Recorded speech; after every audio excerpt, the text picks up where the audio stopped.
Interesants stāsts sanāca. Klients pasūtīja dizainu pie mums, un vajadzēja līfletu uztaisīt, vienojāmies, samaksājām naudu.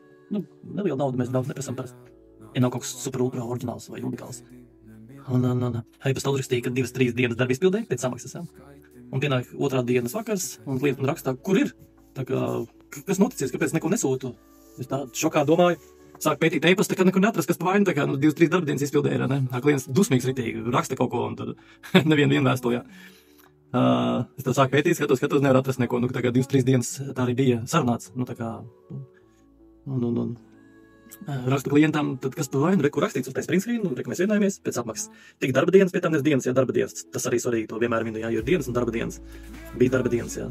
Un izrādās klients kaut kā ļoti interesanti sapratis, ja, no sarakstas, kurā tas nav minēts. Kad klients domāja, ka pēc apmaksas 5 stundu laikā būs dizains. Nezinu, kāds ir iespējams, bet, nekur sarakstīt tas nav, telefons sarunā nekas tās nebija. Klients ļoti dusmīgs un neapmierināts. Es daudz nediskutēju, aizskaitīju, dizainu mēs uztaisījām, aizsūtīju dizainu, tur varbūt kaut kādi komentāri bija, bet tas nebūtu svarīgi. Es sapratu vienkārši, ka palūdzu vadītāju, lai aizskaita naudu atpakaļ visu, lai nav jātērē laiks tam. Bet vismaz varēja par to pastāstīt šeit.